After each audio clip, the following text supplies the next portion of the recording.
interrupt this broadcast to bring you this important bulletin from the United Press. Flash, Washington.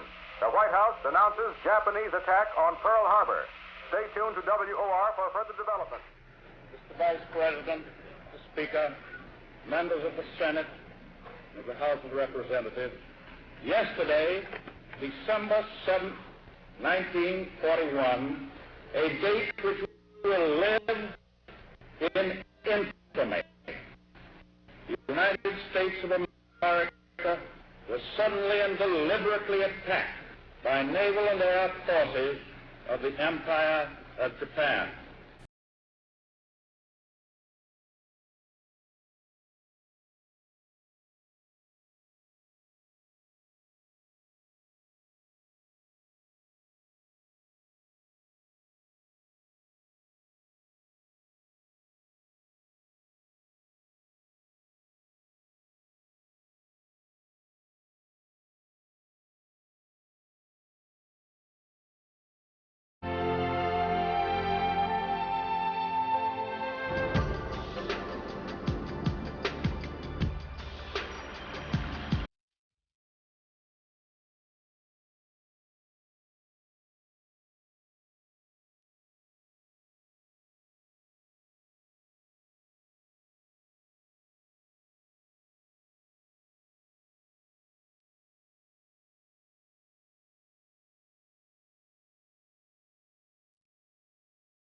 Hello and welcome to our show. I'm Steve Brzozowski. Today we'll be talking to three New Hampshire men who were at Pearl Harbor on December 7th, 1941 and saw the America's entry into World War II. They'll be sharing their experiences and what it was like to be there, to see the first day of America's involvement in the war. How did the Japanese happen to attack Pearl Harbor? World War II had been raging in Europe since 1938, when Hitler invaded Austria and then swept across Poland into France and was now threatening England by 1940. In the east, Japan had invaded China and also taken over Manchuria and French Indochina in 1937 in search of more resources for their own plans of world domination. By 1940, we had started to help England with the Lend-Lease program, providing them with war material, money, and ships.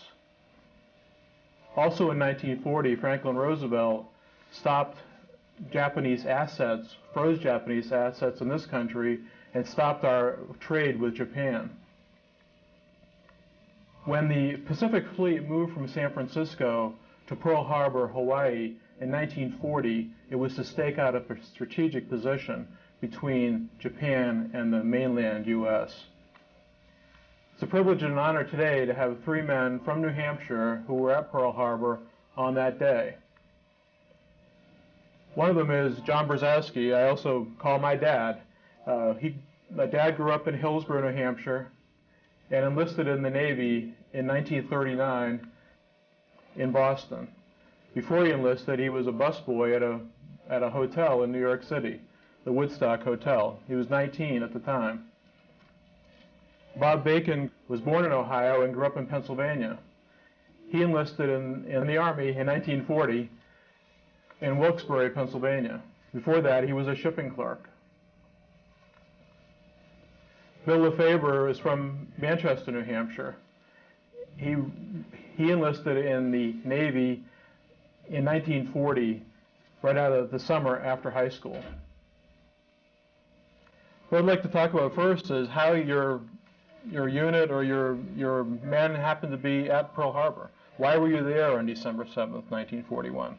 Dad, why was the Sumner docked at Pearl Harbor? Well, I don't know. I was on the USS Sumner, AGS-5. It was a survey ship, and we were operating on the East Coast, off the coast of Trinidad, and surveying an island there. And we were, I guess, recalled to go to the West Coast. So we went into Frisco and got what we needed for provisions and whatever. And we were, as a matter of fact, we weren't a fighting ship. We were, our speed was 13 knots, which is equivalent to a knot is 1 1/8 mile per hour. So you figure we would probably could do 14 miles an hour, and that was pretty good speed, I guess, then. And so we got, like I say, we got recalled to the West Coast, and then we got orders to go to Pearl. Where we were going from there, I don't know, because we were waiting. We got there the 1st of December, and we were waiting for a specialist by the name of Johnson. He owned his own yacht before the war, and he had been to several of these islands. Thank God we were waiting for him, because we could have been in the Philippines, or we could have been at sea, and probably ran into the flotilla that was out there. And because after the Japanese hit Pearl Harbor, then they went right to the Philippines, and that was totally unexpected too, right? So see, we didn't. Everything was secret. We didn't know. They didn't tell us. And there again, I was a seaman first class, and every ship has you have duties to perform. And this day I had the messenger watch from 8 o'clock in the morning till noon, and I was on the quarterdeck. We were tied up, like I say, at a slip, and Battleship Row was just a stone's throw from us. And this sailor, we call him a screwed-up sailor because he had about 7 years in the Navy, and he was a fireman in first class, which he should have been a rated man, and also he could understand, I guess, some lingo of Japanese. Well, he, like I said, I had the watch, so anything that happens on your watch, you are supposed to report to the OD, which there is also an officer in charge, and he usually is up in the deck, a different deck than you are. So this young fellow come up to me and he says, "Ski," he says, "I just heard on my radio." Now this is the 6th of December. He says, "I just heard on my radio that the Japanese are going to attack Pearl Harbor."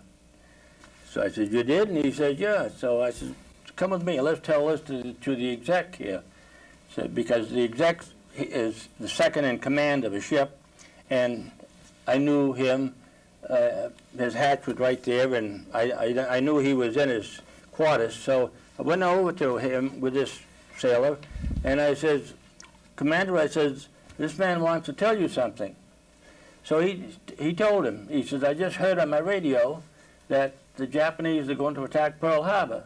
He said, "Don't worry about it." He said, if they were going to, he said, "We'd know about it." So I'm like anybody else. I didn't pay any more attention, but on the ship I was on, we carried around 30 tons of dynamite. Our job was to blast coal heads, not to fire at ships. So I was 3 decks below, writing a letter home to my parents, and below me was the 30 ton of dynamite. And I heard this was around 7:30, 7:40. I heard the gong, which we have an alarm on the ship for several things. It could be man overboard, it could be a fire, it could be, never thought of war. I mean, that's the least thing we thought of. But on the communication, it came, it says, "Man your general quarter station." So I had, like I say, to go up rung to one deck, then a ladder to the next deck, and a ladder to the next deck to get up to where my battle station was, which was on the stern, and we had what they call a 3-inch 23 gun anti-aircraft gun, which was from World War I, I guess. It was obsolete, but that's all we had to shoot with, outside of a couple of machine guns that were up on the bow. So anyway, when I got up to the top side of the ship, I could see all these planes flying around, and some were coming in on an angle, and some were dive bombing. And boy, like I say, here the Arizona already had got hit, and the old smoke was pouring from her. And this lasted approximately, I'd say, around 2 hours. I mean, they just kept coming from one wave to another to another. But we did get credit. I didn't, but the ship that I was on, this boatswain mate, he was an enlisted man like myself. He consequently had shot down the first plane, and he got well rewarded for it, I guess, as which at one of the reunions, I understand, I saw him. They gave him a commission, and he made up to full commander, and he had his own tin can, a destroyer, after the war, during the war, and he lived through it. And he could tell us some stories too. And that's great. And Bob, you were in the Army, and you were in the... Yes, I enlisted for Hawaii, and I wanted to go to I thought Coast Artillery would be neat, but when I got down to Philadelphia to be sworn in at the Custom House, then the major, big fat major sitting there with a cigar in Philadelphia at the Custom House, he says, there's no Coast Artillery open in Hawaii. You either have to take infantry or quartermaster or this or that. And so instead of, like, I didn't know the difference, I should have said quartermaster, you know. But anyhow, I said, I'll take infantry. Then when Hitler was going into Poland at that time, that's why I enlisted, because I wanted to have, you know, I wanted to be prepared for battle, you know. So we had to leave from Brooklyn Army Base when the American ship SS American Legion was coming in with refugees from Europe. Well, the Republic was waiting there for us. We had to quick get aboard, and they had to shove off so the refugees could get in at the Brooklyn Army Base. We went through the Panama Canal and up to Frisco, and then when the Republic was ready to go to Hawaii, we got to Oahu, and then we had to take the Pineapple train. They called it up to Schofield Barracks, and that was our home base. And I was there almost a year and a half before the Battle of Pearl Harbor. But meanwhile, that 41 was when they organized the 24th Infantry Division and the 25th Infantry Division. And so then, but that year was so, we even had a parade for the Japanese ambassador. The whole divisions, all the divisions had a parade for the Japanese ambassadors that were going to Washington to talk with President Roosevelt. I had the best training for combat in the world at Schofield Barracks. I had all types of, for jungle fighting and all types of fighting, combat. That year was such a busy year for all of our armed forces. Well, we were digging fortifications that year, 3 months at a time of digging. One was 2 miles long, and they could see it from the ocean, and they had to cover it up again. And at night, we were guarding every bridge and insulation. So when they say at dawn we slept, all the men in all the branches were on duty that had to be on duty. You know, you couldn't always be. The whole force couldn't be there. Somebody had to get to sleep. You know, that Friday before Pearl Harbor, we were going to go in for our 3 months cleanup into Schofield Barracks, some showers and so forth. So our battalion major, Major Bullock, he's gone now many years, he isn't with us. He called us together and he says, "Men," he says, "I want my men to be prepared." He said, "At any minute we might be attacked by the Germans or the Japanese." And you know, some of our guys started laughing, you know, not me, because I was reading up, trying to get all the information I could, you know, and so. They just felt it was too far-fetched an idea that it just wasn't a threat then. So we went into Schofield Barracks and I was cleaning my rifle and all, and my weapons, and the next day, which would be Saturday, the 6th, we were going to move out. They didn't even tell us where, you know. So here we landed at Pearl Harbor, you know, and we were thrilled because that was great to see Battleship roll down below us, and well, our main mission there was guarding munitions of all things, you know, and weapons. Here we were at General Short's command post, you know, and one of my buddies, Dave, that just died, we were at his wake yesterday. He was there fixing all the phones at the general headquarters there. You know, they had so many hundreds of phones, and one guy was just going like this, answering the phones. But anyhow, that Saturday when we got there, that night we were on guard for 6 hours straight on one post. And we didn't even have a flashlight. You know, you couldn't have any lights on, so we didn't even have a flashlight. But there we are, 6 hours on each, and we had quite a few posts there.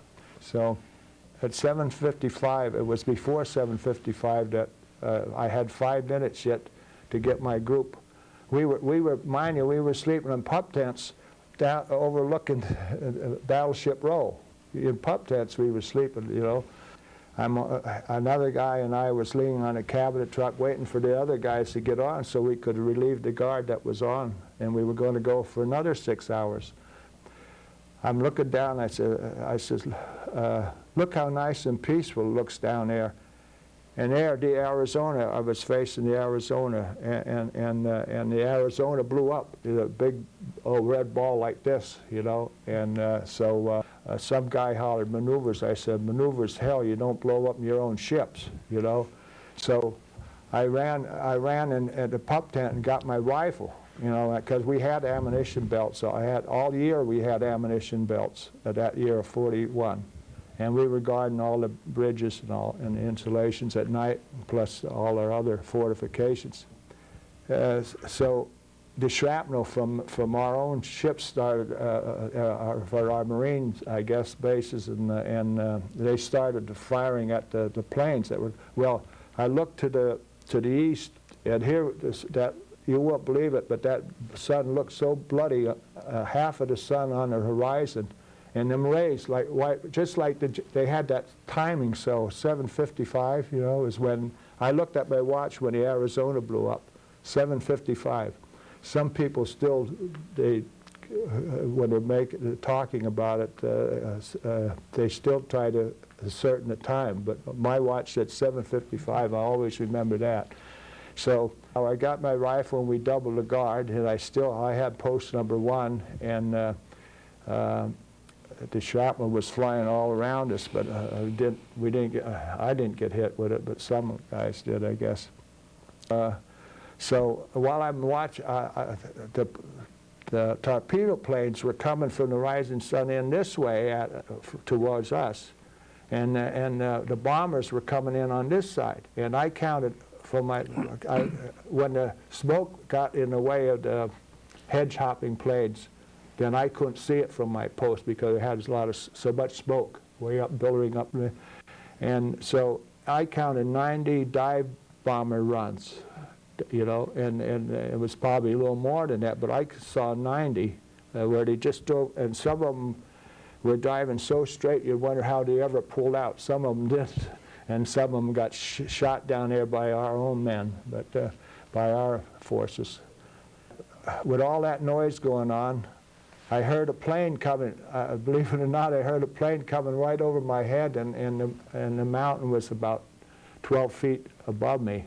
And I said, well, I'm going to get this Japanese when they come, and so I'm all ready to fire. I'm squeezing the trigger, and I had U.S. Army on it. It was our own plane, so I didn't get to fire a shot.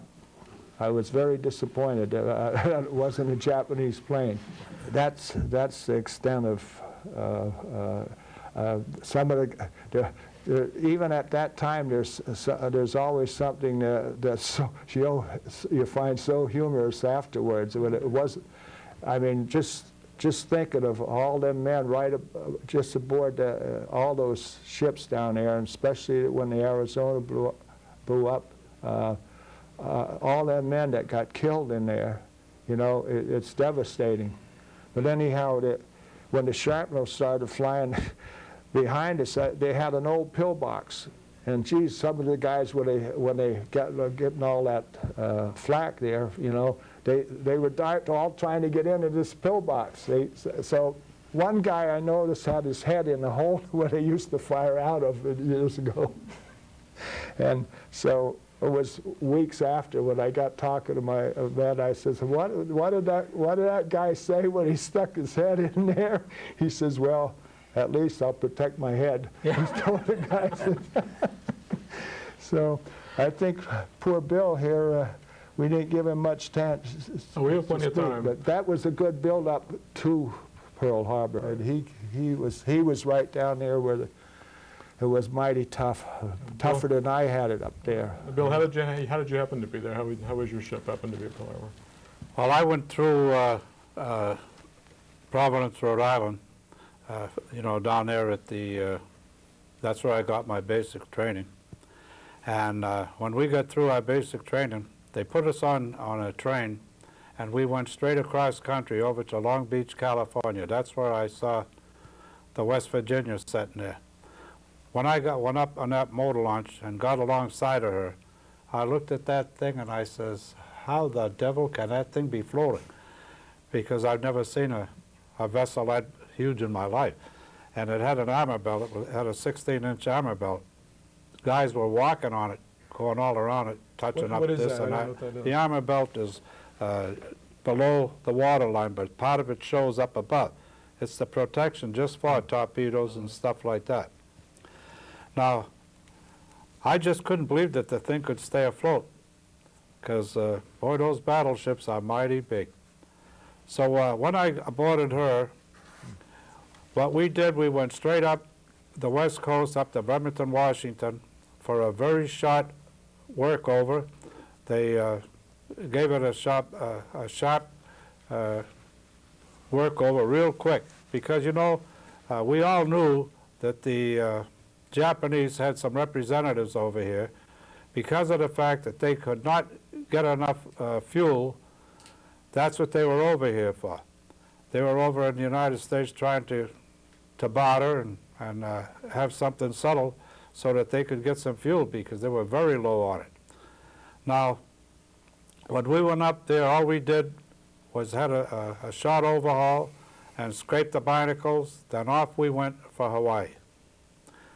When we came into Hawaii, we were down there for almost a year before this thing happened. Now, this might shock you, but actually what we were doing, and the West Virginia was a squad dog, as some of you soldiers would call them. We were, in other words, we were in charge of about 4 or 5 battleships. They called it the flag. In other words, we had the admiral on her. So about 2 weeks before the attack, I don't know why, but they took the flag, in other words, all the flag people, which is the admiral and all his crew, and put them onto the Maryland. But we still had the print shop, so we were doing a lot of their work, and I was a printer, by the way. Now,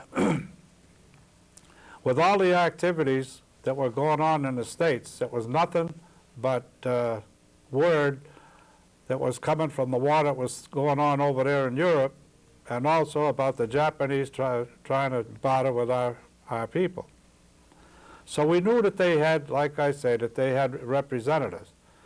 So, I mean, there was rumors that possibly, if things couldn't get settled, that something was going to happen.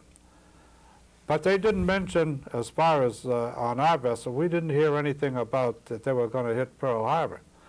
Now, when we went down there, one of the things that'll surprise everybody was we went out week after week, and what we were doing was actually anti-aircraft, for anti-aircraft attacks. We were practicing for that, and also for torpedo defense and submarine warfare. In other words, the type of attack that the Japanese did for us, we were going out there and getting that all set up so that in case it did happen, we'd be ready. So that in itself proves one thing. If we were practicing all that time, was it a surprise or wasn't it? I guess you know it was exactly what we say. It was surprise, because we thought that our own planes were having a drill. But when we saw the spatters and all that, and then felt all the ship vibrating, and by the way, I was below the waterline on the inboard side, tied up to the Tennessee. And the first 4 or 5 torpedoes that hit that West Virginia, as big as she was, I just couldn't figure what it was. The whole ship just started to vibrate and shake. And one of our third-class printers says, as he was talking, he says, "Let's get the hell out of here. Those are torpedoes." And as he said that, general quarters went and also abandoned ship simultaneously. Now, if anybody knows what teak wood is, that's what all the decks were on the top side were teak wood. Now, when that gets wet, it is mighty slippery. You could skate on it, I'll tell you. Now, when I got up at the top side, because as he mentioned that they were torpedoes, I says, how the hell does he know that they're torpedoes? All we could feel was vibrations, and I never did get that answer. But I was underneath what you call a camera that it made copies either larger or smaller, and I was sitting underneath that camera before the first torpedo hit.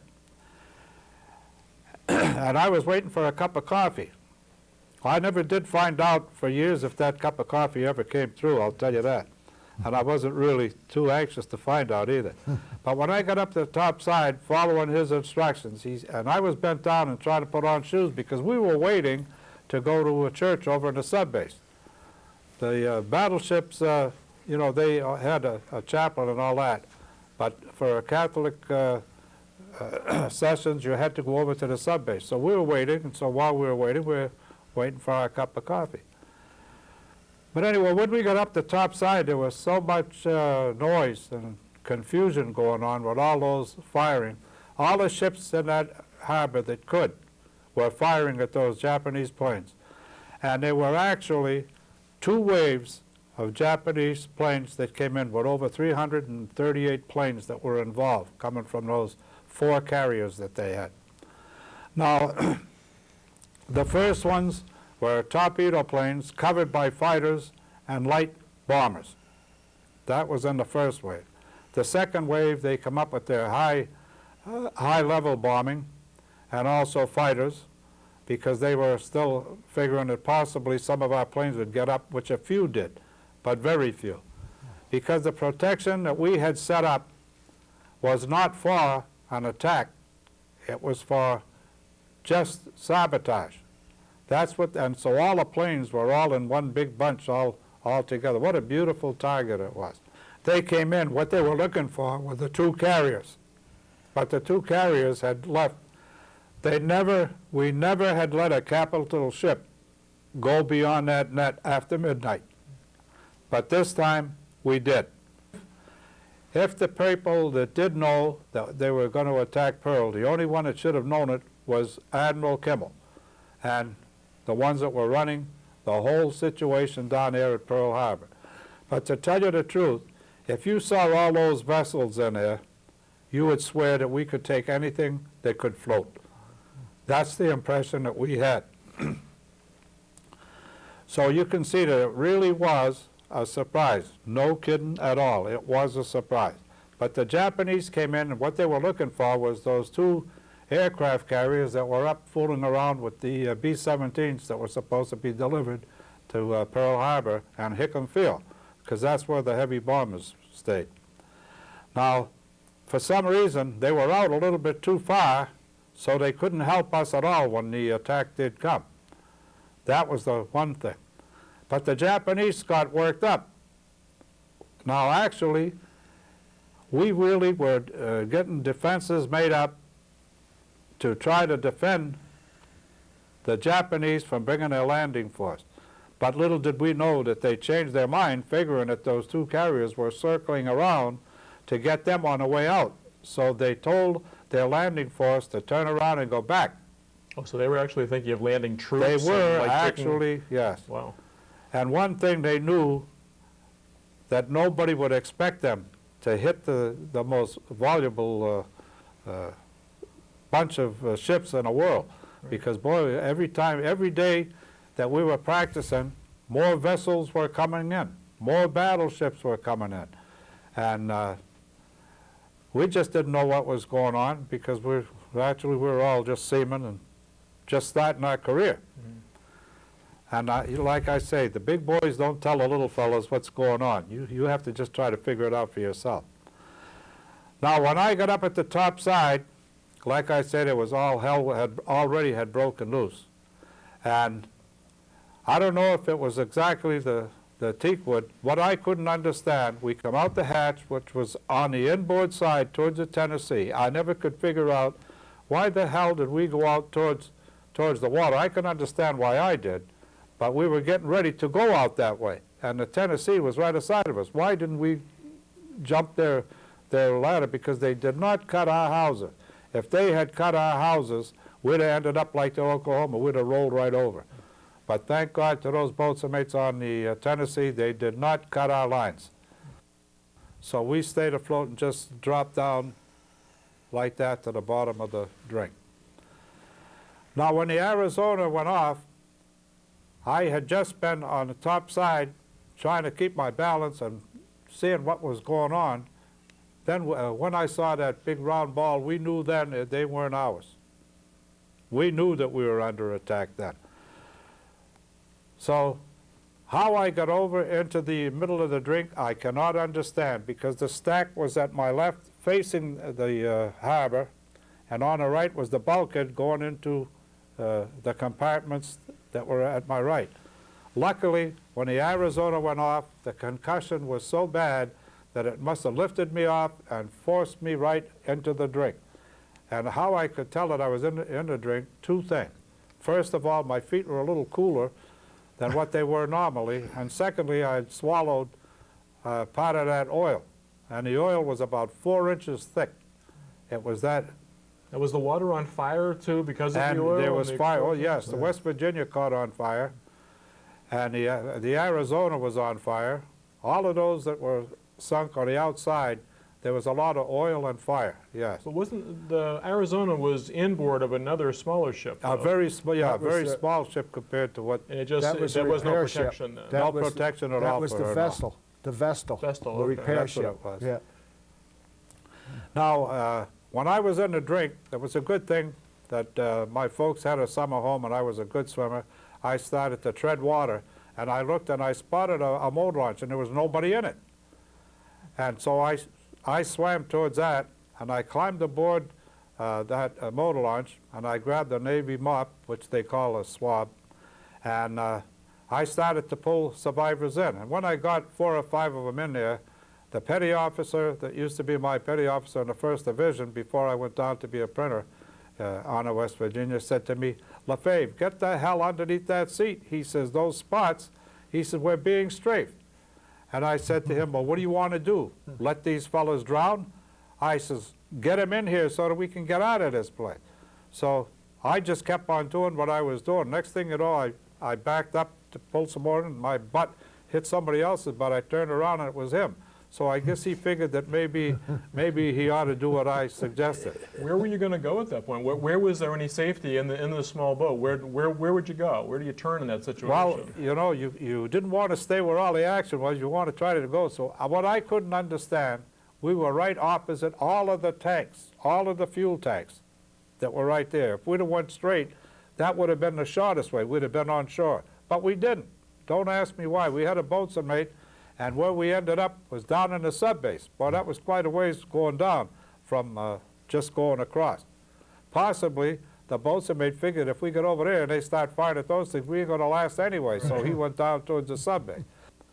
So to answer your question, why did we get down to Pearl Harbor? It was simple, because of the fact with those representatives that the Japanese had there, we knew that possibly if we disagreed, they were going to do something, but we didn't know where, so we felt as though the best place to build up was at Pearl Harbor. And I believe that's why we all ended up down there in Pearl Harbor. Mm-hmm. If you had seen that fleet, like I say, you'd never believe that they could have done that to us, unless they did just what they did. It looked invincible, right? All the battleships and the carriers and why they got why it was a sneak attack. The Japanese used a route that was way up north. As a matter of fact, they lost some help coming down. Some of their men fell overboard because it was so cold that their decks were all ice and snow and everything else. That route has never been used for years because of that fact. It was too hazardous, so we never went that way. But that's the way they came and never was detected. And when they were detected, because of false reports that our people made on the radar screen, you never want to call a boogie and say that they're a friendly plane. A boogie is a non-identified plane, and that's what it should be. So then you go out, send somebody out to check it out, which they did not. So that was one error that was made. There were several errors made in Pearl. Well, didn't they also, I know, Dad, you were in the submarine base. Wasn't the Sumner station docked near the submarine base? But I remember reading where they actually had, didn't the Japanese send a submarine up the channel and we she got in. We had one that got in. Right. Well, of course, we got reports, I don't know, on the phone, the man that had the earphones on the gun, that the enemy was landing, they're coming ashore.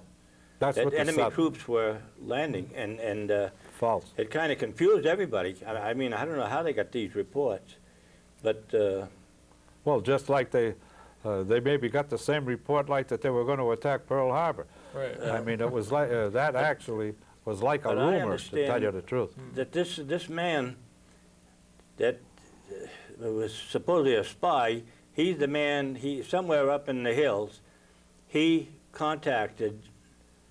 knew how many ships, they knew how many ships were in that harbor, for the simple reason they used to have book matches with a ship's name on them. Battleships did, I know. And they didn't know we were there because we came in, like I say, the 1st of December. And they didn't, we looked like a yacht, I guess, and although we were 365 foot long, it didn't make any difference. Well, you know, actually, the Japanese had intermarried, and they lived on the hillside of the harbor anyway. And they were sending reports in daily of the ships going in, ships going out, and stuff like that. That was well known. But we didn't know that they were sending a message. But I mean, it was very obvious that that's what they were doing. So they knew everything that was going out and everything was coming in. No. And where they got fooled was, like I say, we never used to send a capital ship out at night. But the 6th of December we did. We sent the carriers out because they were going to rendezvous with the B-17s. Now, all those, like I say, the ones that were up on that hill, they couldn't see at night. They didn't have those glasses that they got now that can, you know, spot everything. And so they didn't even know that those carriers had gone. Well, where you were a battleship sailor, one thing that I don't think a lot of people understand is that there was no overnight liberty for enlisted men in Pearl Harbor because Pearl Harbor didn't belong to us. Now, we couldn't, an officer could go and spend a weekend. We couldn't. So I'm saying where the majority of the officers were on the beach, being Definitely. Sunday morning. And we had no supervision amongst the battleships. What time did you have to be in uniform in the morning on the ship? Well, as soon as we got up, we were in uniform. Well, I know, but there was reveille. That was pretty early in the morning. You We had never, reveille at maybe 6 o'clock, and that. if you had the midnight watch, you could sleep till 7. Yeah. But you had to be dressed by 7 o'clock Oh, because yeah, that's when you 7 went out with o'clock. the old scrubber and Oh, yeah. started scrubbing. And I know, like I say, I was Oh, a did you see battleship us doing sailor. that? I was a battleship sailor on the Arkansas. See that? We were shining those boards, you know, making them nice and slippery. Yeah, that's what we used to shine the Teakwood. and With a stone, believe it or not. It had a hole in the center. It looked like a chimney brick with a hole in the center. And you put a swab handle in the middle of it. That's what you were doing. You'd actually polish it, clean out all the spots. That's what you were doing. Boy, it made it slippery. then again, what did you call your sweet stuff? Your chocolate bars or ice cream? Geedunk. Ice geedunk? cream was geedunk, and I Pogey forgot bake. what they called the candy. Pogey bake. Pogey bake, that's what it was. That was I don't know geedunk how that was came ice in cream. there, but that's I remembered that because my father worked for Hood's Creamery, and he used to get ice cream every Sunday and bring it home. that was good ice cream, wasn't it? Oh, yeah. But it sounds like, I know, Dad, your ship was commissioned, the Sumner was commissioned in 1915. It was the Bushnell originally, and then it became the Sumner later. I mean, you're talking about older equipment. It sounds like the technology, we were like World War I vintage equipment. I mean, were we really ready for this? It seems like, I mean, I'm looking at some of these old posters. They had the old World War I helmets at the beginning of the war. That's right. The shallow helmets that you see. You know those in the- round ones? Yeah. Well, Yeah, we had- that's actually what they had down there until We had after the the war English had helmets started. in 40. That's in right. 40, we All the still new have- equipment was coming over. Yeah, but where was the? It seems like we just were, you know, post World War I type of technology. I mean, now we look at technology as totally different of us, but it seems Well- like it's like we just. Well, in a way, we were ready. Another way, we weren't mobilized yet. But it seemed like we had two different navies. I don't know. Like I say, I was a battleship sailor, and like you were, and you had to have your hat squared. You wore whites. It wasn't no dungarees. You were military all the time, no matter That's what right, you did. especially when you got the flag. That's right. And when When you got the admiral on there, boy, you got to have everything spotless. yeah. Well, let's see. When I got off the battleship, I didn't get off voluntarily. I liked it. I worked up in one division up near the bow, and I liked it. But we were anchored off the coast. We went to Guantanamo Bay, and I was only making $36 a month. And hey, we were playing Penny Andy under a chort on a Sunday afternoon, and an MA, a Master at Arms, which is an enlisted man. He was a cop. Well, he picked up, somebody passed a quarter over to get some chips. He grabbed the quarter, grabbed the cards, took our names. So Monday, when we got back to the States, we had to go up in front of the old man, and he said, we don't want any screw-ups. Well, as a matter of fact, we each got a deck court, which is the lowest court you can get outside of a warning, but he fined us $45 each, which and held us back from going That up. $45, when you figured that when We I were went in, only we were making getting 21 30 bucks a month. Yeah. Boy, that was a So we really high got price to hurt, pay. so. But like I said, when I went aboard this ship in Norfolk and had steel decks, guys were in skivvy shirt, dungarees, I thought I was in the wrong Navy. I said, I'm on the wrong ship because this isn't, I came off a ship where you had to salute everybody and it was yes sir, no sir, and well, you just had to keep your nose clean. And when I went down below and I saw these guys laying around there on a Sunday, I said, boy, I'm... Yeah, heavy cruisers were, that's what you classify believe as a it. capital ship. And they were pretty, they had Marines and everything on them. We had a Marine, even on the, San Francisco, we had a squad of Marines, even on a heavy cruiser. And boy, like I say, everything was spotless. One thing that happened, when we got ready to go out to San Francisco, they went over to the storeroom over in the subbase, and they got into the civilian storeroom. And they got those Nashua blankets. They had that nice silk edge on them. Well, Captain Callahan, when he had captain's inspection before we went out, he came into our, and we were all standing at attention, you know, we had those nice blankets on because they didn't have time to take them back. We had to get out there. We were getting ready to go. So he comes in the hatch there, and everybody's standing there. And naturally, when the skipper comes in, attention on deck, everybody's standing, boy, just as straight. And he comes in and he says, what the hell have we got here? He says, have we got a bunch of Percys in this outfit? He says, where did they get those damn blankets? And so then the exec had to tell him, well, sir, they made a mistake over there at the subbase, and they got into the wrong one. He said, well, we'll give them hell anyway. He says, hide those damn silk blankets. He said, I don't like them. And he just went off. And he just started to laugh. But he thought it was funny. But at first he didn't. He was really shook up. Now, Bob, you were at the Army command post. The General Short was the commander of all the Army forces in Pearl Harbor. Yes. And now, when you were looking down on the Arizona, and you're actually looking down on the West Virginia where Bill was, and Dad was across the harbor in the summer. I mean, what was the scene when you looked down and what was happening around you? Was it like was the moment there for you? I mean, or was it just like, was it confusion? I don't know. What was? Well, it's hard to imagine what it was like. I can't get over how calm I was.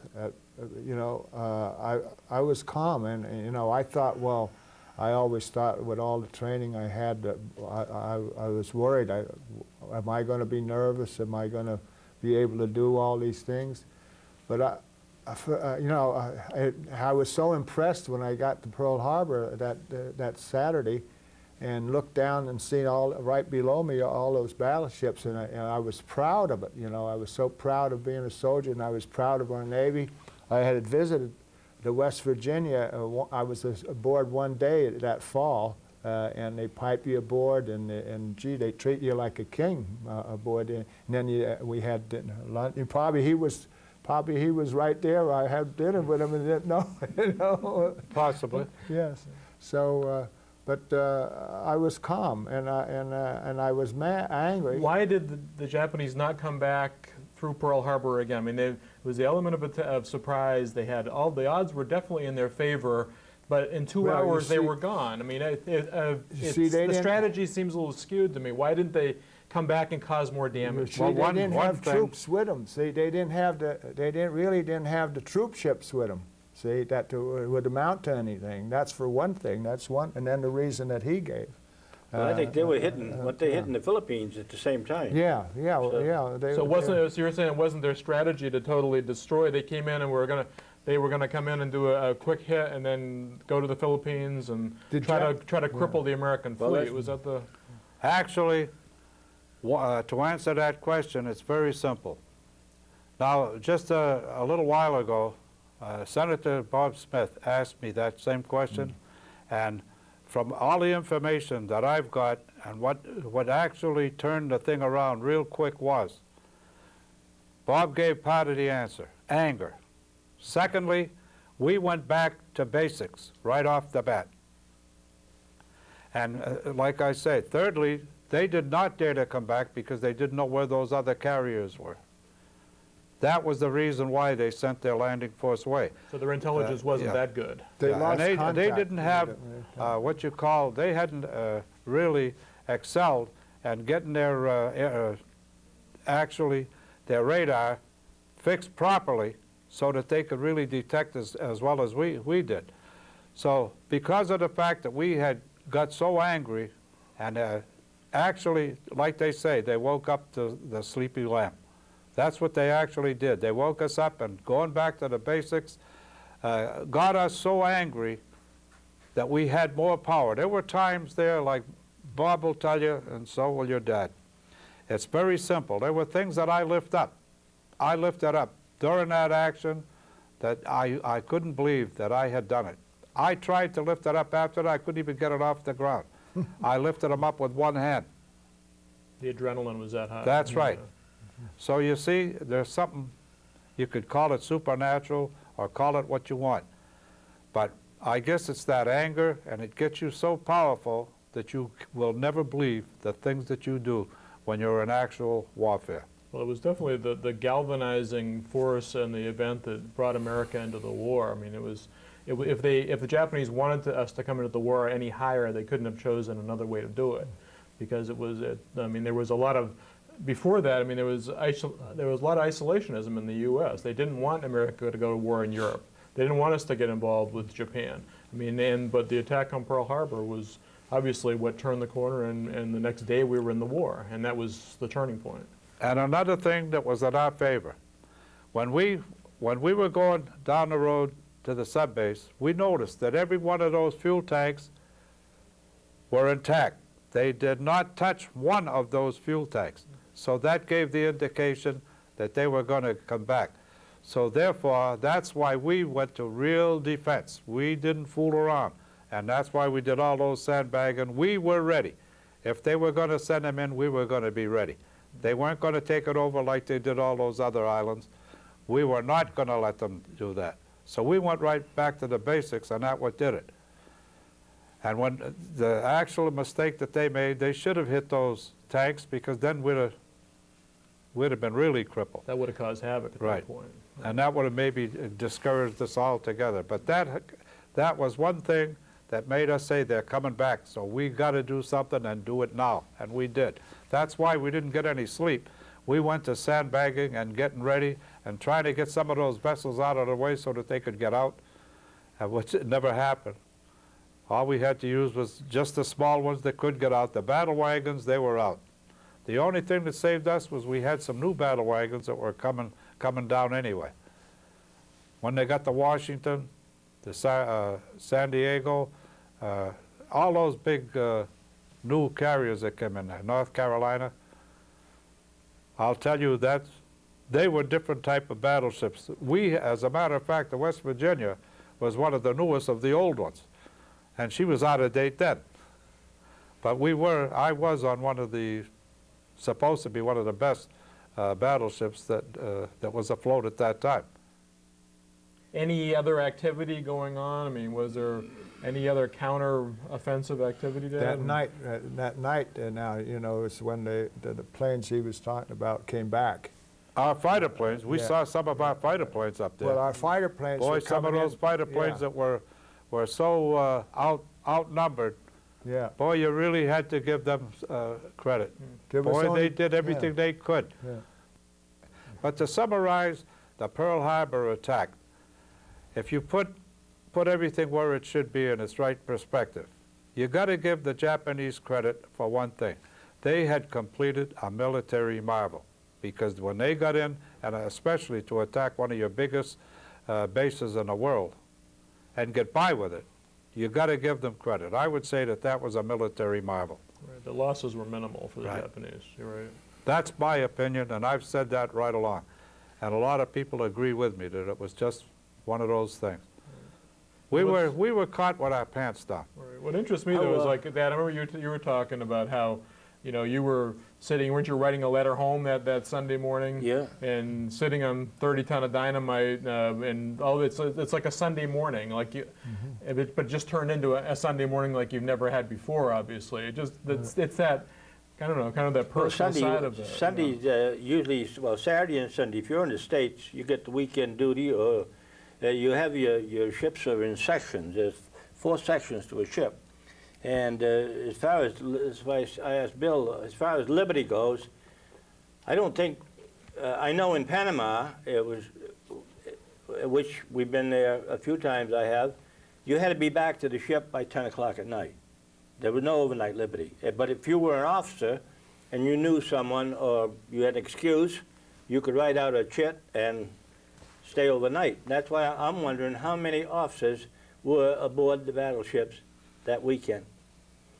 I'll tell you, most of them were on the beach. I think so too. I think so too, Bill. I agree with you 100%, because one thing that I'm a real big believer in, as far as Kimmel is concerned, I hate to bring his name up, but when you're in charge of such a fleet and so many men and a big fortress like Pearl Harbor was, you knew something. Nobody is trying to kid me now that I've had all the experiences that I've had during World War II and everything on to the, like I say, I was on the San Francisco all through the war and recalled for the Korean War, and I was on a USS Rhone, which was a destroyer. I went from the battleship, heavy cruiser, to a destroyer.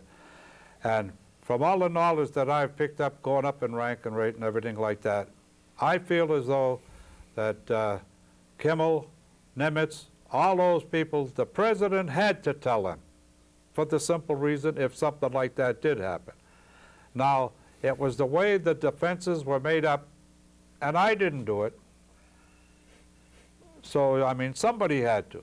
I do feel bad for his family that's trying to make his name good. But as far as I'm concerned, because I was there and almost did not make it, I can't really believe that I would forgive him or kiss his feet or anything like that. I believe that I understand how they feel, but I still say that he knew, and he should have at least defended that a little different rather than just. He should have been on a higher level of alert. It wasn't just going to be sabotaged. Right. He should have actually had it set up for a little better than that. Well, I understand, Bill, that right with the battleships and the cruisers and what ships there were, we lost over 3,000 men that morning. Right. In 2 hours, and 2 hours of... Yeah. Right. All in all, if you figure the civilians and all, it was over 7,000 people that we lost. Yes, we lost a hell of a lot of men for just that short a time. What happened right afterwards? I mean, say the 7:55 was the first strike. They came back at 8:55 was really the second strike, and by 9:55 they were gone. But you say you couldn't relax at that point. Obviously, it wasn't like you knew they were gone. I mean, in hindsight, we knew that was the end of it. But no, we didn't know in between the waves. Steve, they kept coming it was dive bombers, torpedo planes, just one vicious circle. Yeah. I mean, I don't think there was. There wasn't any stall in between. So fast, but what's the difference between a dive bomber and a torpedo plane? A torpedo plane is dropping torpedoes, obviously. What's a dive bomber doing? well, he comes straight down. And he comes out of it. He has a bomb on him, but he's going toward the middle of a ship more than Okay. Your dive bombers, they come down, they actually dive. Then you have your level bombers. They stay up pretty high and they just drop them. Boy, That's what the second wave was almost so straight they would come down and then they'd pull. How they pull out of there is amazing. You know how they. But some didn't. Some did. Right. Well, some got our own ammunition got them, but anyhow, what some did, how they could ever pull out of there. You know, they dove so straight, the buggers. You know, but that one guy that was in charge of those dive bombers and in charge of the whole Air Force run, he became a Christian after that. You know? Was that Yamamoto? No, not Yamamoto. He was the instigator of the whole thing. And what burns you up is they study in America, and then they go back home, and then they plan against our country. You know, they have all the latest knowledge and all of the college and universities. At Pearl Harbor, I say we talked about some of the personal remembrances that you have of it. Did you witness signs? Bravery by other people, or individual scenes that have just stayed with you? I mean, it just seems like, to me, it's like my view of it is it must have been like 2 hours. Inches long, but what part we were going to take from there, you know, and it was later on is where I saw, you know, fighting in the jungles and all that, where I saw the